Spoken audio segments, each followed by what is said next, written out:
सीखा कि बहुत बार कुछ नया सीखने से ज्यादा जरूरी पुराना सीखा हुआ भूल जाना होता है। अब कोई ये बात सुनकर ये भी कह सकता है कि ये क्या बात हुई भला, सीखा हुआ कोई कैसे भूल सकता है और क्यों भूले। नया कुछ भी सीखने से पहले पुराना सीखा हुआ भूलना जरूरी है और बात इतनी गहरी है कि इसे ठीक से समझना बहुत ज्यादा जरूरी हो जाता है। हम सीखते हैं कि खूब मेहनत करो ताकि बहुत अच्छा रिजल्ट मिले, फिर ये सीखते सीखते धीरे धीरे हमारा फोकस काम से ज्यादा रिजल्ट पर हो जाता है।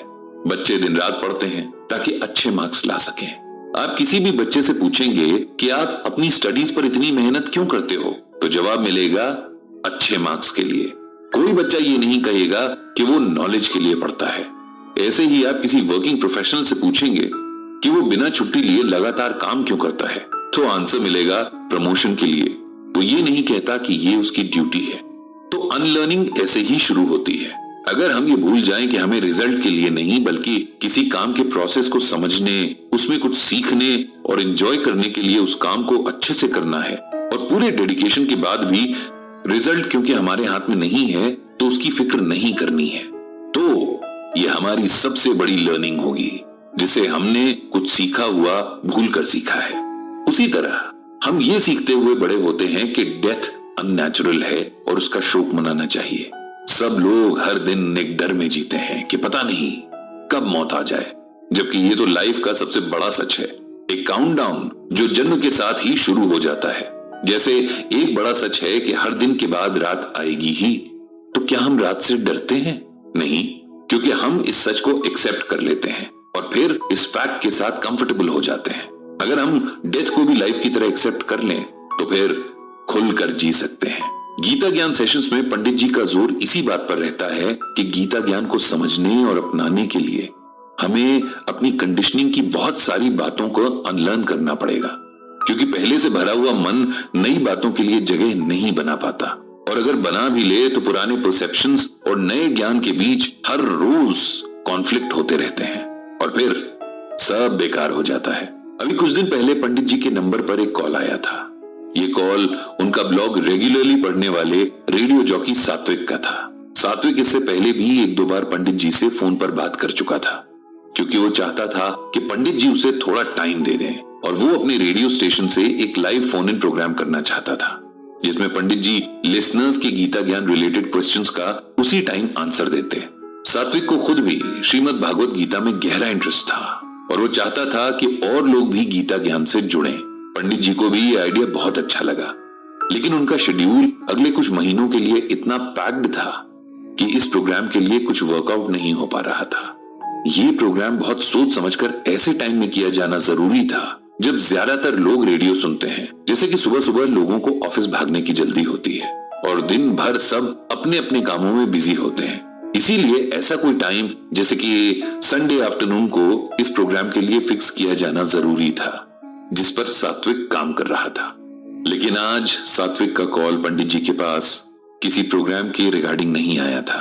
उसे अपनी पर्सनल लाइफ से रिलेटेड एक इशू को सॉल्व करने के लिए पंडित जी की हेल्प चाहिए थी। उसने पंडित जी को बताया कि उसके बड़े भाई ऋत्विक की शादी पिछले साल ही हुई है। उसका भाई, भाभी, उनकी माँ और सात्विक ये सब एक साथ रहते हैं। भाभी फैशन डिजाइनर है और उनका अपना बुटीक है, जबकि सात्विक की माँ एक होम मेकर है। उसने बताया कि उसकी भाभी का नेचर बहुत अच्छा है।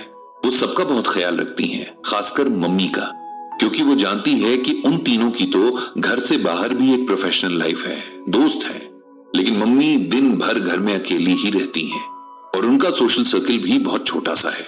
इसीलिए भाभी जब भी फ्री होती हैं तब मम्मी को कंपनी देती हैं, उनके कामों में हाथ भी बटाती हैं। लेकिन मेरी माँ के साथ एक बहुत पुरानी प्रॉब्लम है कि उन्हें सब कुछ अपने हिसाब से करना होता है। घर के किसी भी काम को लेकर उन्हें ये लगता है कि उनका ही तरीका सही है, बाकी सब बेकार है। ऐसे में अगर भाभी अपनी तरफ से कुछ काम करना चाहें तो मम्मी को गुस्सा आ जाता है। यहां तक कि अगर भाभी किसी रेसिपी को मम्मी की तरह ना बनाकर अलग तरह से ट्राई करना चाहें तो इसमें भी मम्मी को प्रॉब्लम हो जाती है। उन्हें इनडायरेक्टली ऐसा लगता है कि हमारे घर पर उनकी ओनरशिप को कोई चैलेंज कर रहा हो। मम्मी कुछ भी नया नहीं सीखना चाहती, न किसी को कुछ नया करने देना चाहती हैं। शुरू में भाभी ने बहुत कोशिश की, लेकिन मम्मी के जिद्दी नेचर के आगे उनकी एक नहीं चली। इसी तरह की बातों पर अक्सर दोनों में लड़ाई रहने लगी है। हम दोनों भाई तो बचपन से ही मम्मी का ये रूप देखते आ रहे हैं, इसीलिए हमने उनकी इस आदत को एक्सेप्ट कर लिया है। लेकिन भाभी तो हमारी फैमिली में नहीं है। ऊपर से मम्मी उन्हें हमेशा ऐसा फील करवाती हैं जैसे वो आउटसाइडर हो। इस बात से हमारे घर का माहौल बहुत टेंस रहने लगा है। मैं भाभी को दोष नहीं दे सकता क्योंकि मैं अपनी मां का नेचर जानता हूं और भाभी के एफर्ट्स भी मैंने देखे हैं। मैं अपनी मदर को समझाना चाहता हूं कि किसी भी काम को करने के 100 तरीके हो सकते हैं और सब तरीके सही भी हो सकते हैं। जो आपको पता है या जैसे आप उस काम को करते हैं, हो सकता है आपकी नजरों में वो बेस्ट हो, पर इससे बाकी तरीके तो गलत नहीं हो जाते ना। सात्विक ने पंडित जी से पूछा कि मैं अपनी मां को गीता ज्ञान में से ऐसा क्या सुनाऊं कि उनका मन बदले और वो कुछ नया सीखने या एटलीस्ट दूसरों को उनके हिसाब से काम करने दें। पंडित जी ने सात्विक से कहा कि ये हम इंसानों का नेचर है कि हम अपने आप को हमेशा सही मानते हैं और दूसरों को गलत।